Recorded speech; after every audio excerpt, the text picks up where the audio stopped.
Okay. Good evening. My name is Vincent Sutherland. I'm the Executive Director of the Center on Race and Equality in the Law, and I want to welcome all of you to the third Kenneth P. Thompson Lecture on Race and Criminal Justice Reform. We are really absolutely thrilled to have this opportunity to honor Ken Thompson's memory, recognize his lifelong and path-breaking contributions to our legal system and our criminal legal system, and his pioneering work as Brooklyn's first Black district attorney, and his lifelong efforts to advance racial and social justice. I want to thank LACA and the Law Alumni Association for their co-sponsorship of this event.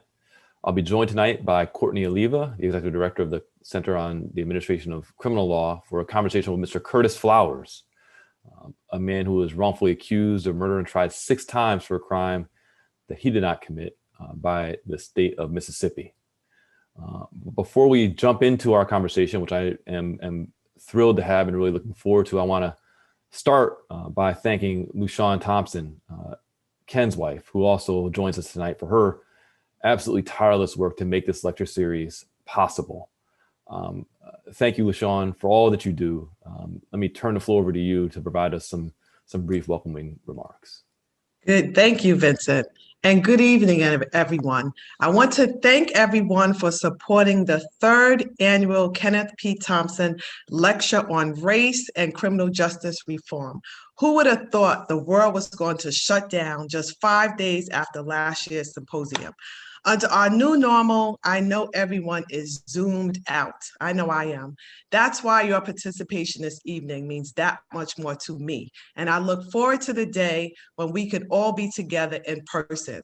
If any of you were familiar with my husband, you know that during his time as the Brooklyn DA, he was devoted to the work of criminal justice and prison reform. In fact, this became his life's mission.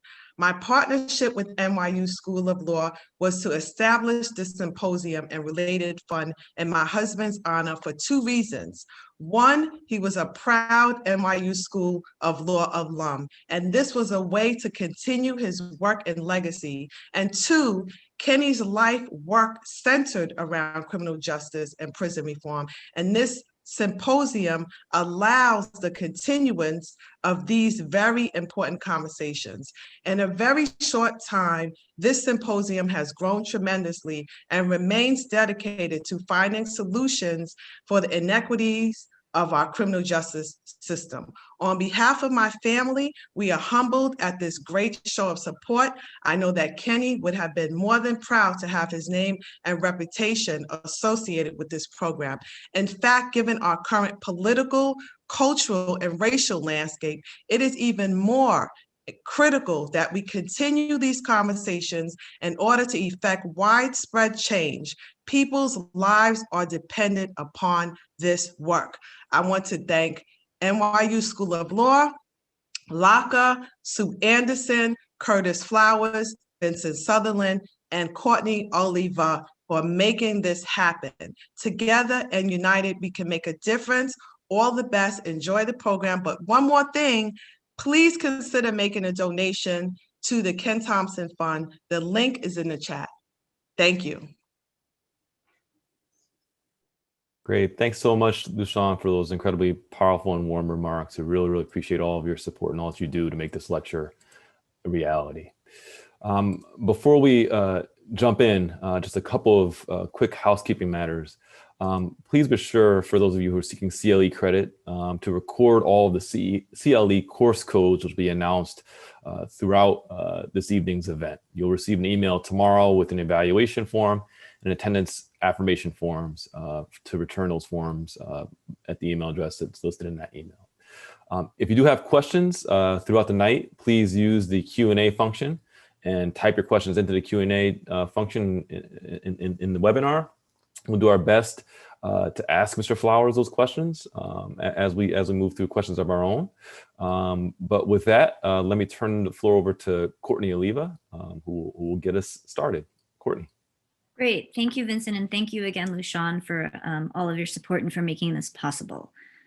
Before we get started with our conversation with Mr. Flowers, we thought it would be important just to give you all who are in attendance a little bit of background information about his case and what he went through so that we have better context for the conversation we're going to have.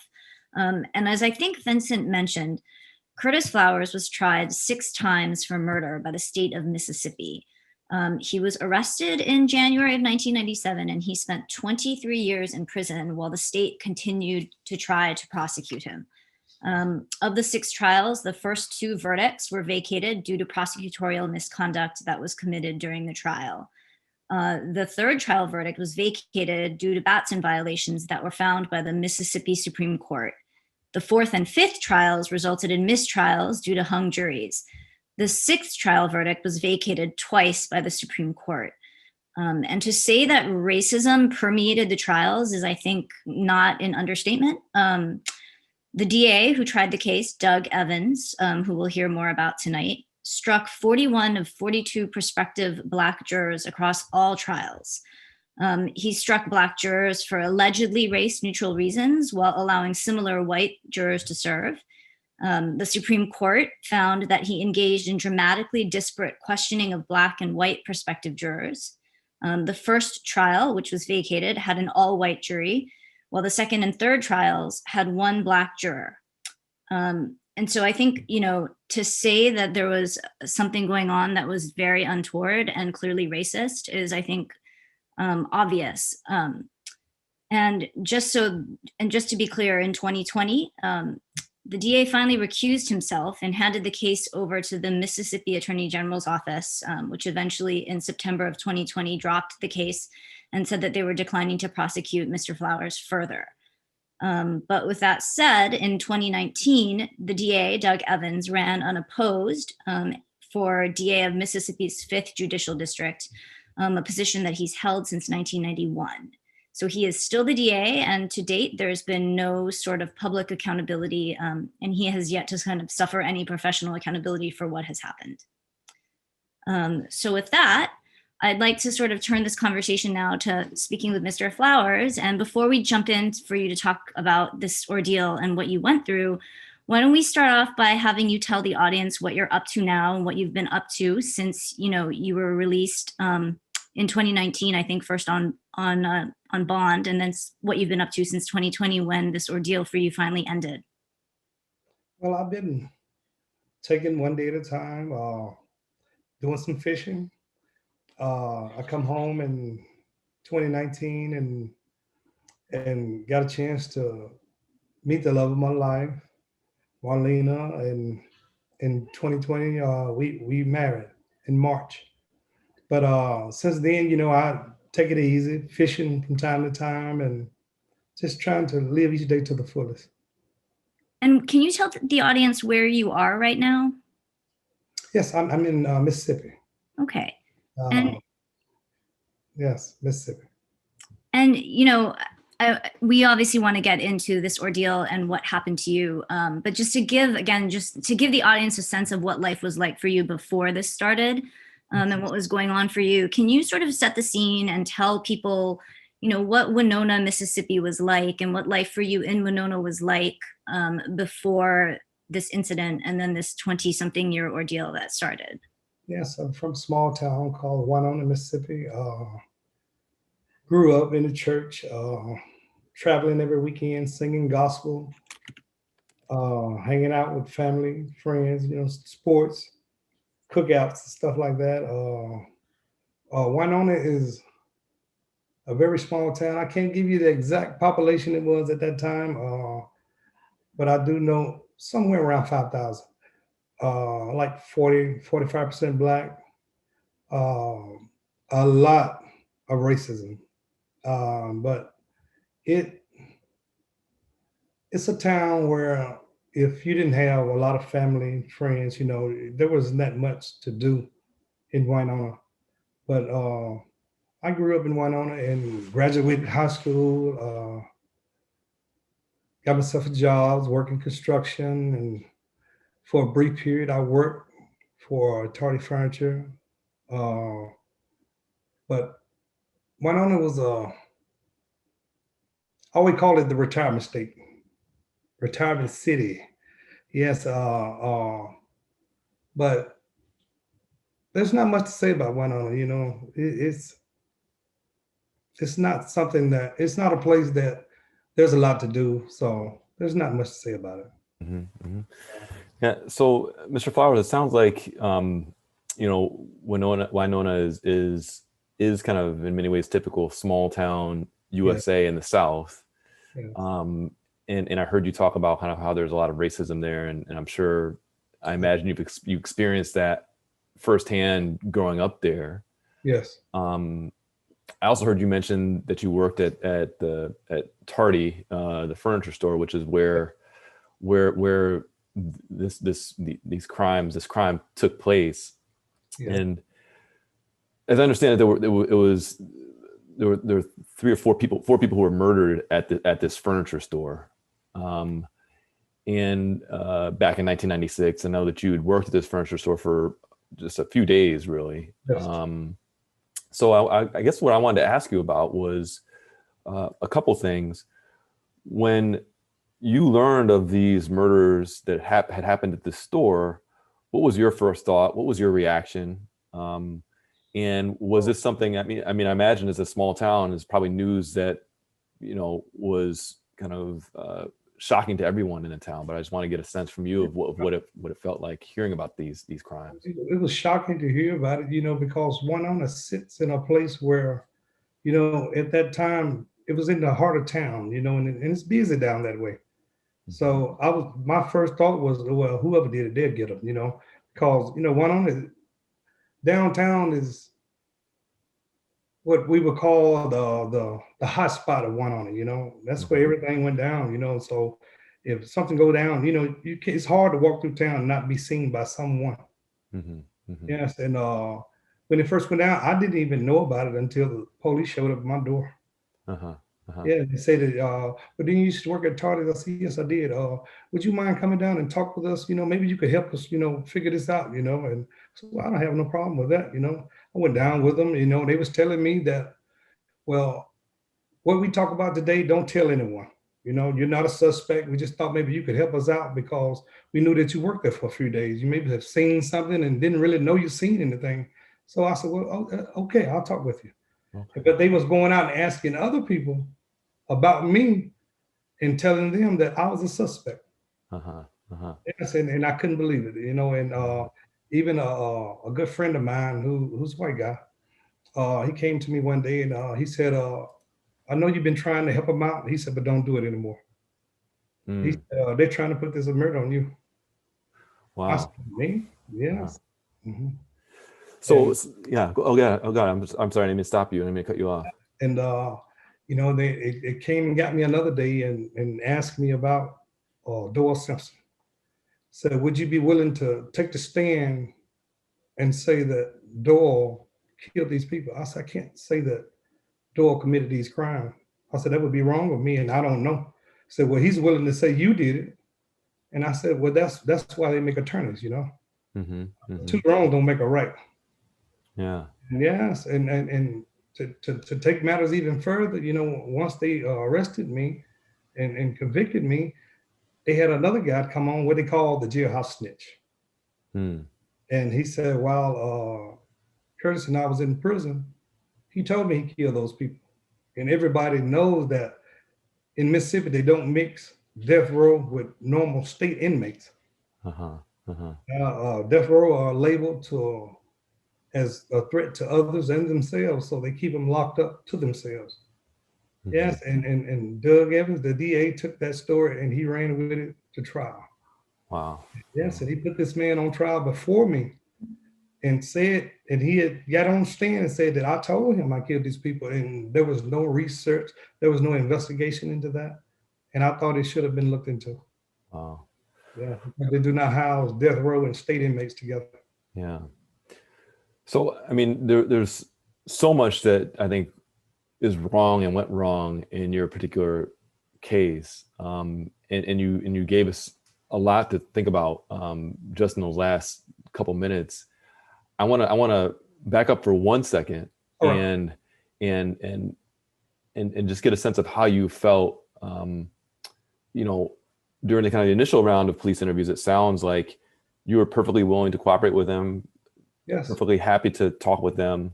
yes, And then at some point later on, of course, they kind of zeroed in on you as a suspect. yes, And, not only kind of pressuring you and trying to coerce you into putting this on someone else, but then also, labeled you as a suspect and actually arrested you. I'm wondering, how did you feel at that point, when they came to you? At this point, I know that you had moved out of state. You were in Texas, I think, and arrested you. How did you feel at that point? it was painful. It was like having the air knocked out of you, because I felt that everyone in Winona knew me. They know Curtis. Curtis was always joking, tight, was quiet, got along with everyone. And to show up and say, we have a warrant for your arrest for 4 counts of capital murder, and that it was like having the life sucked out of you, And I Yeah. said, you sure you got the right guy? Yes. And he said, well, you're Curtis Flowers, right? And I said, yes, I am. Yes. And the guy told me, he said, well, look, we work here in Texas. We're not from Mississippi. All we have is a warrant to pick you up. Now you go back and work this out. You seem like a nice guy. So, you go back and you work it out, and I'm sure things will work out for you. And, they even gave me a chance to refuse to be extradited back to Mississippi, Hmm. and I told them, no, I wasn't going to go back. I want to clear my name. Yeah. Yeah. Yes. I went. Yeah. So at that point, it sounds like, and you can correct me if I'm wrong, but it sounds like you felt like, despite this, terrible injustice and mistake that had been made, it would Yes. all be cleared up It would right all be. away. Yeah. Yeah. Yes. And I even went into trial 1 believing that. Yes. And I got hung before an all-white jury, and found myself sitting on death row. Wow. Mhm. So, Mr. Flowers, I just wanted to jump in and talk to you. You just talked a little bit about how you felt going into that first trial, and how you felt like you wanted to go back, right? And you wanted to clear your name at this point. And so it sounds like, if I'm understanding you correctly, you felt like the justice system or the legal system was going to actually do the right thing and reach the right outcome. Exactly. When you were back in Winona, I mean, can you talk us through how you felt when you sat there and watched the DA strike every single prospective Black juror from the jury pool, so that you're sitting there and the only people who are hearing your case are white jurors? Yes, it was heartbreaking. As he got up to a high number and he ran out of strikes, and he was given a few more, and to see him just use them against African American, I kept looking around. I was waiting on someone to just stand up and say something, and it never happened. And it was awful, and it was painful. So, I think you obviously know this better than anyone else, that, after the first trial, there's a finding of prosecutorial misconduct, right? Yes. So, during this time, though, you are incarcerated, you're not freed, you're not out on bail. And the state then decides that they're going to retry you despite these findings of prosecutorial misconduct. Yeah. Can you sort of walk us through what your mindset was? I mean, were you still thinking like there's not going to be another error, or the right thing will still be done? I mean, what was your attitude going into this? Because, obviously you had no way of knowing that what was about to happen was that there would be 5 more trials. Yeah. In trial 2, I really believe that, enough has happened that truly they can see what he's doing now. In trial 2, it was the same thing.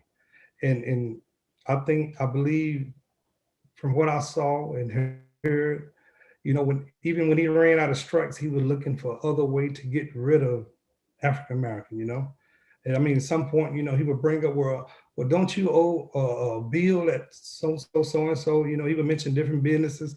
Now, by you being sued and your check garnished, don't you think that would make you a bad juror? And he was getting away with this thing, and it was just so saddening to look at and hear. Yes, it was.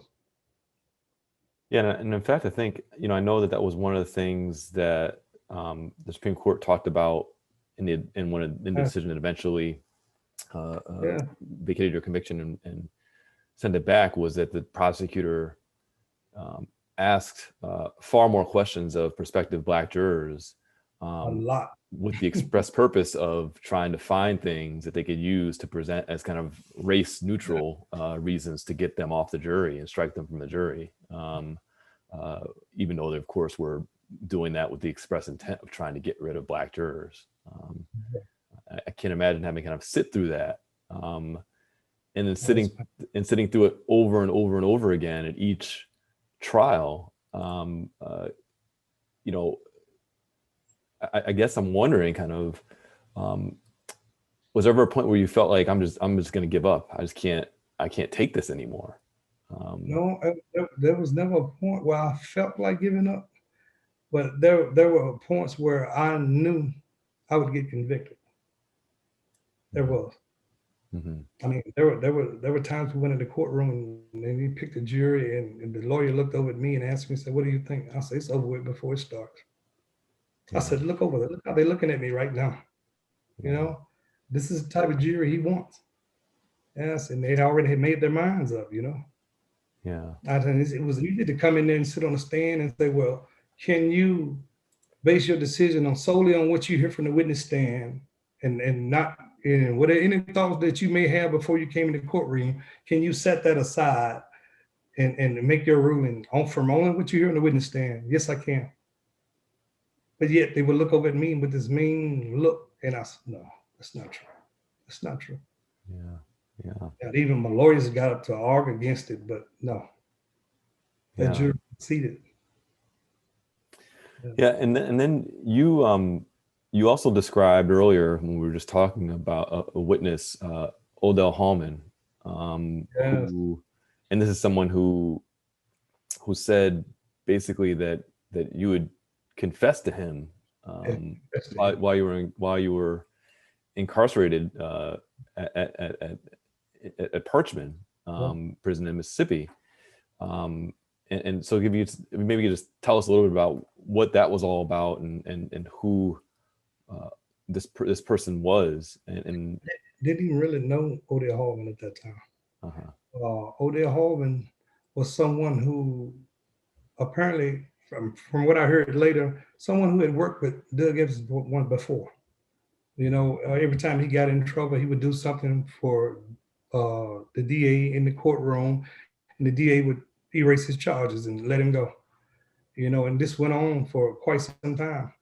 And Odell, the last time when he testified against me in 2010 in the sixth trial, he got out of jail. This is the guy who just tried to run over a police officer with a car.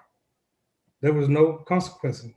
This is a guy who fired a firearm right in front of City Hall in Carroll County. There was no consequence. Then when he got out in 2010, he went out and killed 3 people Hmm. and was put in prison with 3 life sentences. So the DA couldn't do him no more favors. And so he confessed that he had been working with the DA and that he was lying for him. He was one of those things where he scratched his back and he scratched his. And Yeah, and that's how it all unfolded. wow, and the whole thing kind of unraveled from there. um, I have a couple of questions from attendees that I want to try and work in. um, uh, Can you tell us about your lawyers over the course of these trials? Did you feel like you were getting um, good legal representation? Did you change lawyers from trial to trial? So Um, I had public defenders through 3 of my trials. mhm, Um, the first trial, I paid lawyers. mhm. Even the second one. After that, money pretty much ran out. Yeah, So I yeah. had public defenders through the third, fourth, fifth trial. In the sixth trial, um, matter of fact, I had them through all 4 of those next trials. Mhm, Uh, but when there was a possible seventh trial, Rod McDuff come on board. There was a legal team out of Washington, D.C. called Hogan Levels, Mm-hmm. and they took on the case and got with Rob, Henderson Hill, Sherry Lynn Johnson, who you all may know, Yeah, yeah. at Cornell, and I call them my dream team. Yeah. That's because Sherry Lynn Johnson took my case before the U.S. Supreme Court and argued it, and she did an awesome job. Yeah. Yes, and matter of fact, after that, she flew down to see me. But yes, I had some awesome lawyers, but they changed over the years, you know. Mm-hmm, mm-hmm. Yeah, and I think it speaks volumes about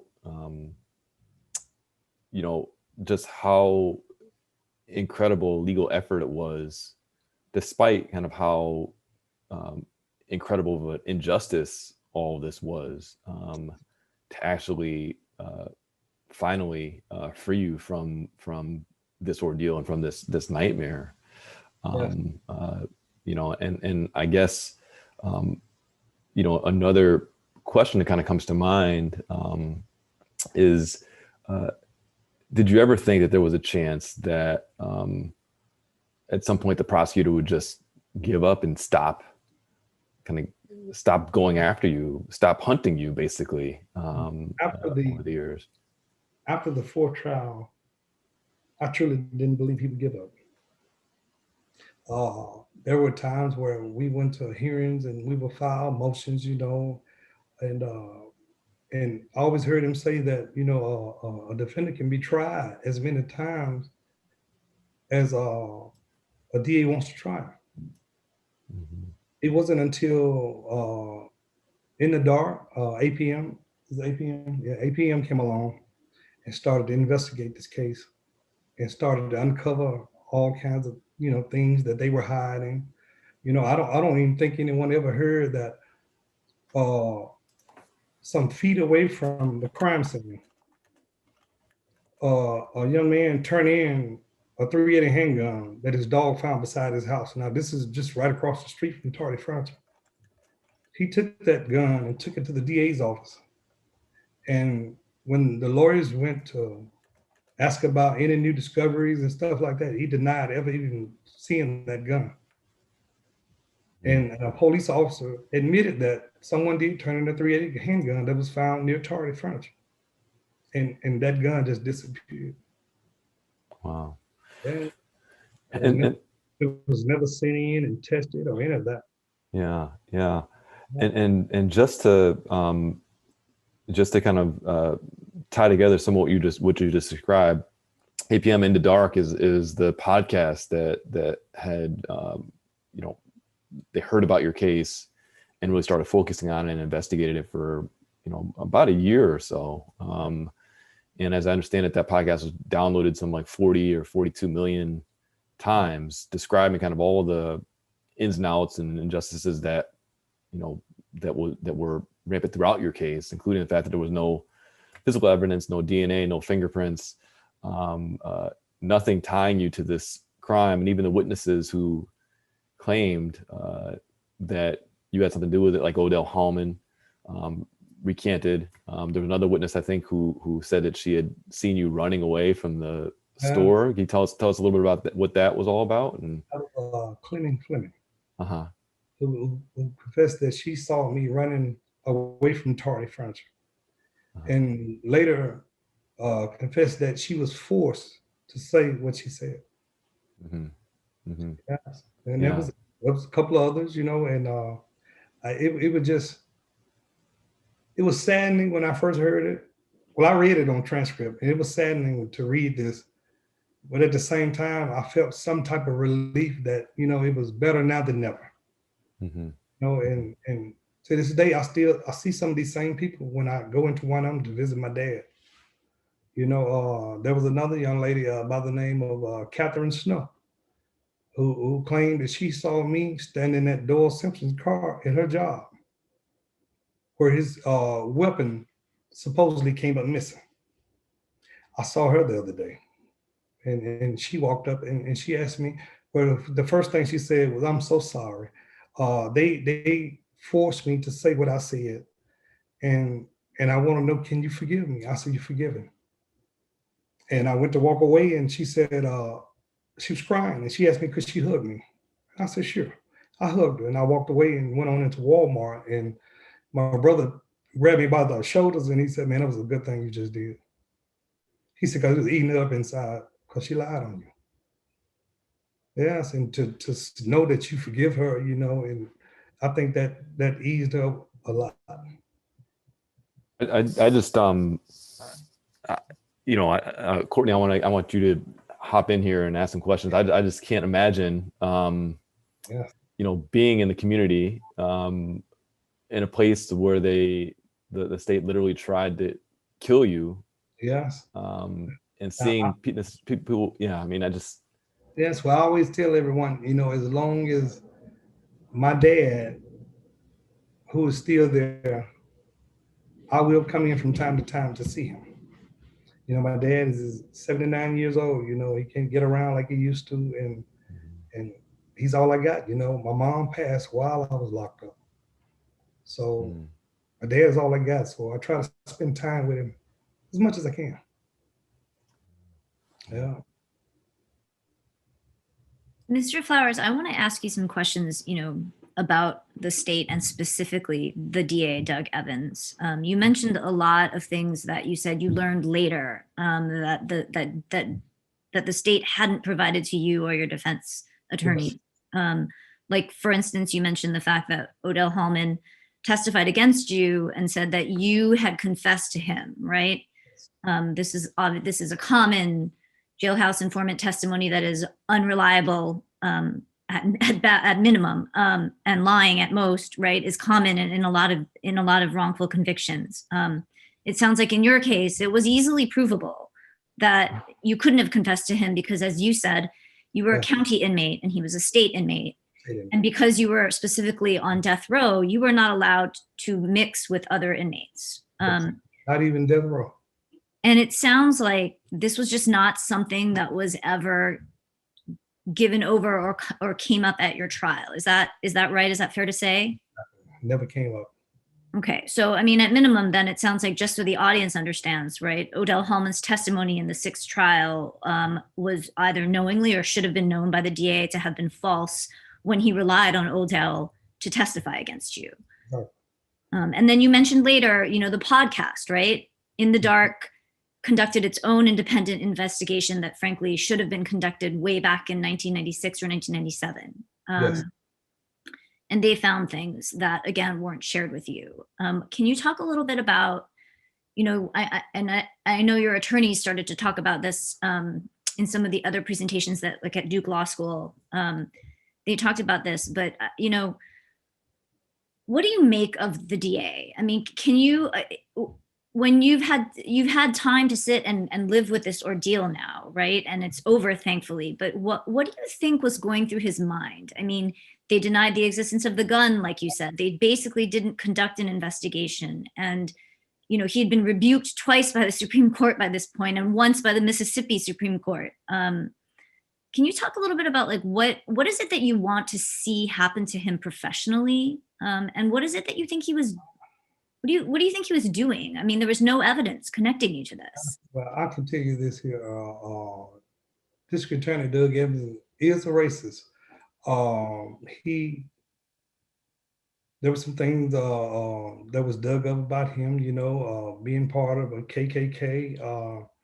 And I think his sole purpose was he saw an opportunity to put this on someone, a black guy who didn't really have the necessary people around him that he thought would be a good fit in court. Because that day I was with children, and he never let up. I tell you something else about Doug Evans, that something that he truly hid during the trial. One of the state witnesses, and you guys can be able to connect this. Odell Hallman's sister, Patricia Hallman, was one of the state's key witnesses who claimed, she saw me storm out the house. I was mad. I was going to tardy, and I was in a rage and all this. She had been charged with oh, I know at least 10 counts of tax fraud. Had already been before a judge and was getting ready to receive time. And in my trial in June 2010, this had already went down, and he didn't care to share that with my lawyers. Yeah, and my lawyers kept asking him in the motion hearings, is there any more discoveries, motion discovery? If there was anything in evidence, I would give it to you. And he never would give that because he didn't want her to be impeached. He didn't want him to tear her up in cross-examination. Yeah, so he kept that. But Doug Evans is the type of guy who, when you see him in person, you know that he would give you this fakest smile. And he just did not like colored people. And and if you look through In the Dark season 2, you will see all the things that they uncovered back when he was in high school. If you look up the Mayor Grenada, she would tell you everything you need to know about Doug Evans. He's a racist and used to beat on him in school with bats and stuff. And he's just a bad guy. He really is. And I mean, just to follow up, if you had a magic wand and tomorrow you could wave it, like what would you want the legal system to do, professionally, to hold him accountable? I mean, because he's still the DA and he's been the DA since 1991. What would you like to see change? That the rules that where you can't discipline the district attorney because of the ways he act in the courtroom. I personally would like to see him not practice law again. He shouldn't be practicing law. If you can't set aside your personal feelings towards people, then you shouldn't be practicing law. Yes, and that's what I would like to see happen. I really would. Maybe he get to sit behind the bar for as long as he made me sit. Yes, but it's a cruel thing to do to someone. Just to get a conviction. And I see why he run unopposed. I met the Tardy family, and in those few short days I was there, and I think they're some awesome people. But when you take a district attorney who goes to them and tell them, "Oh, this is my guy. This is the one I want. This is the guy that did these murders." It's easy to make someone else hate you as well. But I would like to see him not practice law again. I really would. Mr. Flowers, I want to ask you, I want to ask you a couple questions about the trial, and then move on to one other aspect of your journey. I want to ask you about the judges who presided over all of these trials. Did any of them comment on the case or talk about why they would allow jurors to be struck or some of these witnesses to testify? I mean, did it seem like they were paying attention to what was happening in the courtroom? Did you feel like you were getting a fair trial from the judges at all? I mean, I'm just curious about that because they also were right there with all this. It wasn't until late that I felt a certain judge, turned around, and I personally believe that in the end he saw Doug Evans for what Doug Evans was, and he had a lot of bad things to say about him in my bail hearing, and told his assistant that he had expected Doug Evans to be here today. I expected him to be here today, so you go back and you tell him this, and you tell him that, and he granted me bail. And since then, that's when things started to look up. Mm-hmm. But before then, no. There were. It was like Doug Evans had to run out of the courtroom, but I was thankful that it turned out that way in the end. Yeah, and so that was. I mean, and that sounds like that was the only time that you really had any kind of faith or felt any hope from a judge presiding over a case was all the way at the end of this ordeal, at least in terms of court. It wasn't anything along the way. It sounds like it was a miserable experience. December 2019. Yeah. Yeah. And you were arrested in 1997. Yes. And then one other kind of question about your ordeal at trial. I'm curious, was there ever kind of any plea offer made to you, or do you ever consider, you know what, I'm just gonna plead guilty and just be done with this because I know, you know, was that ever on the plate for on the table for you? Excuse me. There were many pleas, you know, there was natural life, there was manslaughter, you know, all you had to do was just say you did it, sign this paper, and you can go home today. Mm-hmm. And I told him many times, I told him the same thing every time. If you're not fixing to open those doors and do the right thing, then let's war. Because I'd rather go to death row and die than to say I killed someone and I didn't. That sticks with me for the rest of my life. Yeah. You know? Yeah. And you know, I want to make clear for anyone who doesn't understand, that's a hard choice to make when the possibility for you is walking out of prison based on one of those types of pleas. Yes. And many people would understandably take that option. You know, I guess another thing I'm curious about and want to hear from you about is what your experience was like on death row and at Parchman, which I know is just you know, I can't imagine, but I want to hear from you what that experience was like. It was horrible, especially here in Mississippi at Parchman, because you know the conditions are bad. You know, where you got a cell next to you. You know, you can't see them, but if they flush a toilet, you know, it can come back up into your toilet. I'm talking about the roaches, the mosquitoes, the rats, the bad food. I'm talking about prison is not somewhere you want to be. Medical attention, you know, it's bad. You know, you got guys lay over there in cells and die because they're not getting the immediate medical attention they should. You know, you got some just stress out and kill themselves. You know, and it was rough to be around all that. You know, I was new to all that. You know, I've never been locked up a day in my life, and I was new to that. Wow. And it was horrible. Yeah. You're screaming late at night. You know. Inmates who really need to be on some type of medication. You know, they're yelling and scratching on themselves with razors and stuff like that. Yeah, and it was tough. And you're on death row and you're seeing people being executed. Yeah. Well, you see them when they come and see them when they come to get them, right? Yeah. You know, they show up, you know, the day before, you know, cell number so and so. It's time. You know, being escorted out, you know, and to see the look on their faces, you know, and man, that's something I will never forget. Yeah. Yes, it was horrible.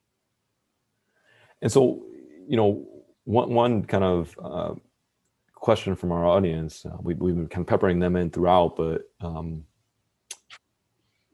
you know, you were such a kind, forgiving and you know, wonderful person. I'm just wondering, you know, one of our audience members is wondering, do you feel like you have any kind of PTSD or any suffered any kind of trauma, anything like that? How do you know, grapple with having, you know, you're living in a state where they tried to kill you? What is like the aftermath of that feel like for you? I mean, you know, for me, it was, you know, keeping the faith, staying in the word, you know, God, you know, and praying. I was one of the type, you didn't find me standing at a cell door yelling out to another inmate all the time, because, you know, that you can get caught up in the system like that. I had the mindset, well, when I went in, I didn't know anyone. I said, you know, whether I leave out of this door walking or being carried over to be executed, you know, I still won't know anyone. Because there was so much negative stuff going on around you, you know, and whether it was inmate trying to get drugs, or inmates trying to get to one another so they, threatening to kill one another. And I didn't want to be caught up in that. So I kept to myself. I wrote a lot, I read a lot. And when I wasn't doing that, I would sit back and watch a little sports, something like that, just trying to stay what we call institutionalized. Because once you do that, all you do is sleep, eat, think prison.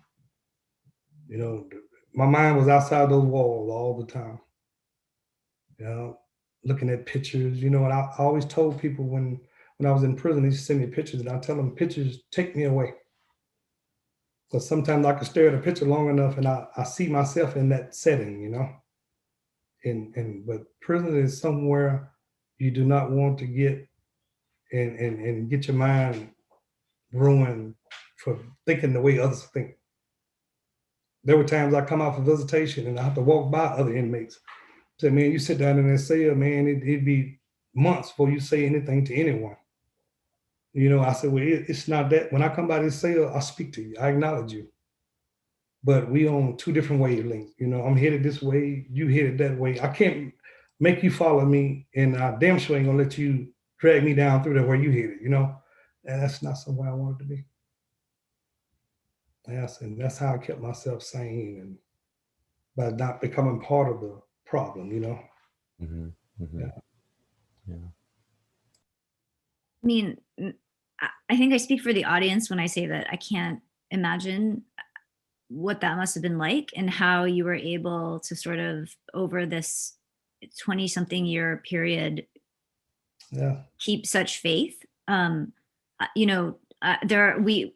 We're running out of time, and I want to make sure that we get to some of the questions. I know the audience wants to talk to you about your plans for the future, which I want to talk to you about. But can you, to go back to this time period, when did you start to feel, or did you always maybe feel this way? I mean, at what point did you sort of start to feel like maybe there's some chance that the right thing will be done and that the legal system will realize that there's an egregious miscarriage of justice here, and that whatever's happening will no longer be happening, and they'll realize that they've charged the wrong person? When In the Dark came along and started to investigate and started to uncover things,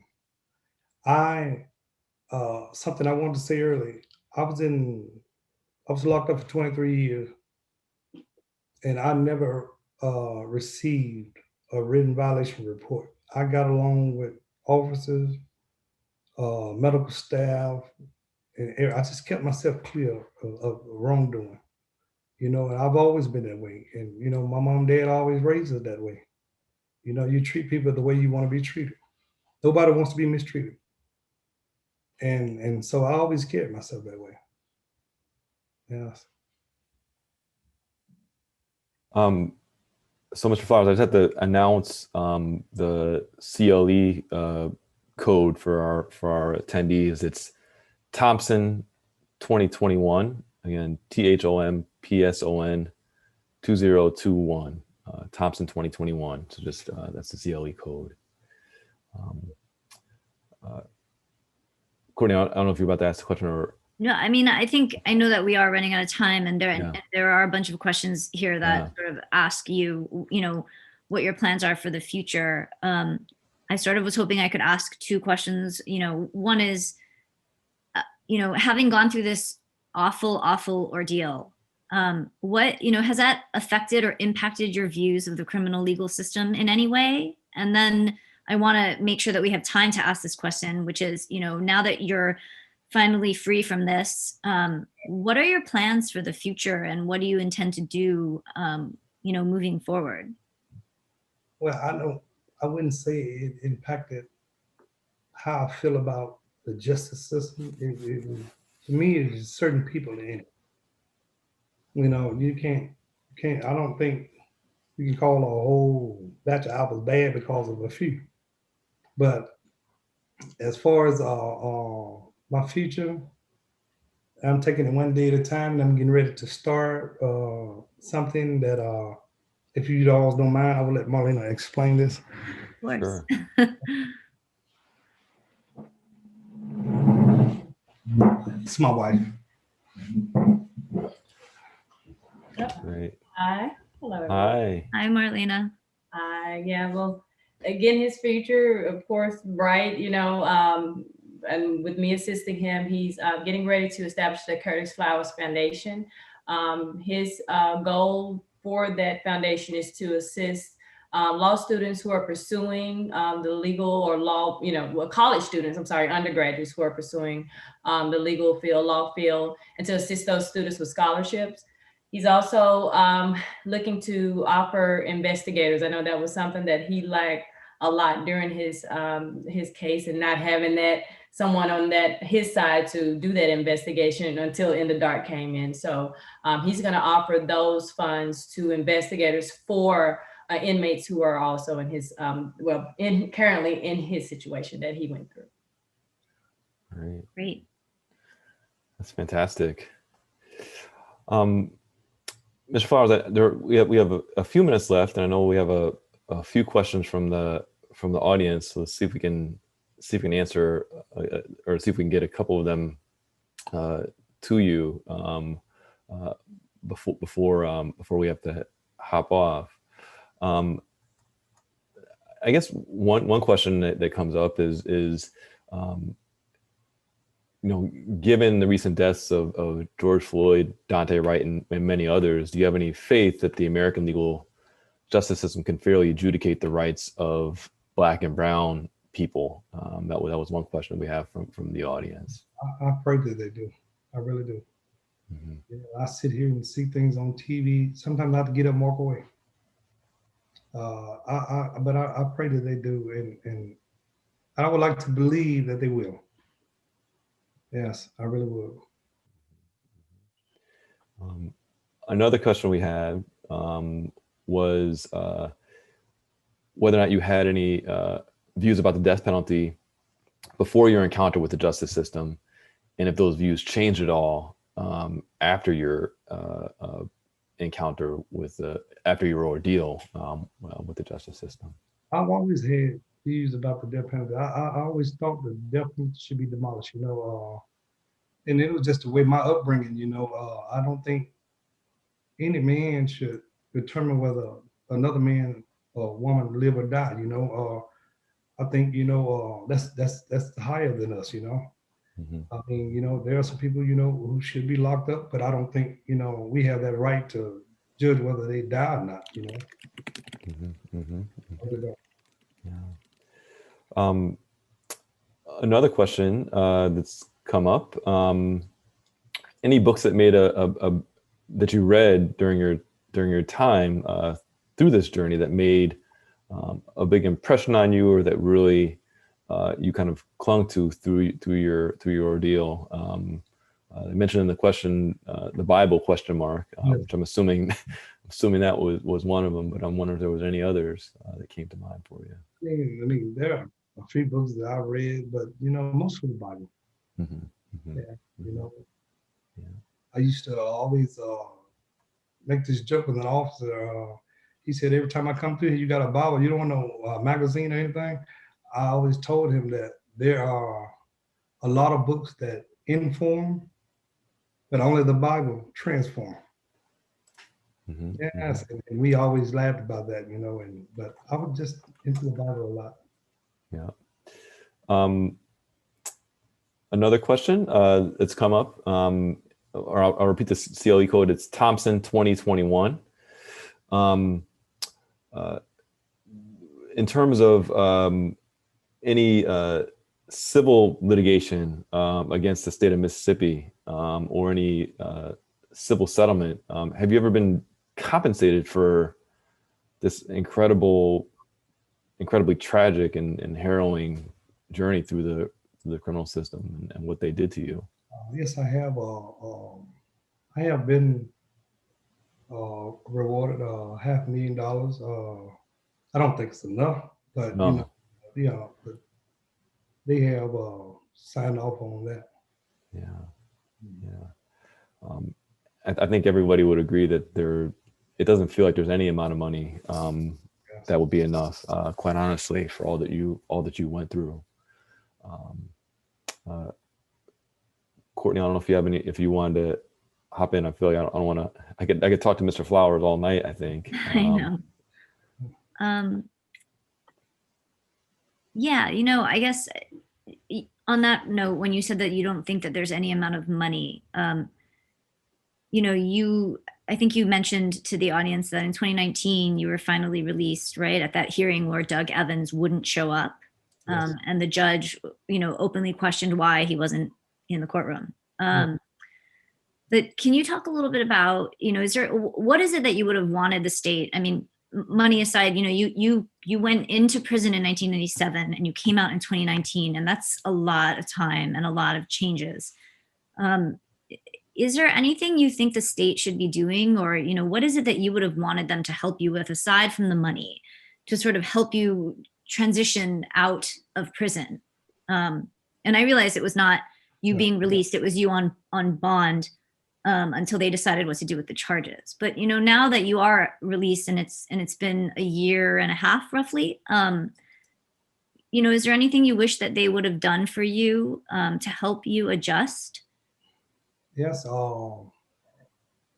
I think, I believe that I should have never had to sit on house arrest in the first place, but coming out of it, no job, nothing, having to rely on family and friends, to get started. I believe after it was a fact that they knew that they was wrong, I think we did better as far as helping, Yeah. I won't. I know you have a beautiful singing voice. I'm not going to ask you to sing at all. But one of the questions from the audience is that they know that music and gospel is a huge influence in your life. And were there any gospel songs that sustained you most while you were in prison? That was a lot. There was this one that I used to, hum a lot. It's a gospel song titled "I Won't Complain." And I used to hum this song a lot, And I even sang it when my mom passed and my dad came to see me. I even sang the song, but yes, that was the song. Yeah. Well, I know that we're right at the hour, and I think, I think I speak for our audience when I say that we can't really thank you enough for the grace and courage that you have shown, not only with the way you've lived your life since you've been released from prison, but all throughout this incredible ordeal. It's really a nightmare that I can't imagine wishing on my worst enemy. And it's just incredible to see you navigate all this. And I know many folks in the Q&A have just are thanking you profusely for all that you've shared with us tonight. And I want to do the same. I really can't thank you enough for joining us this evening. And I think this has been an incredibly powerful evening. So thank you. Thank you all for having me. Yeah. And to our attendees, especially those who are seeking CLE credit, just a reminder to complete the attorney affirmation form and evaluation for this program. You'll get an email tomorrow, so be on lookout for that to complete those forms and return them to us. But with that, I think we can draw our lecture to a close.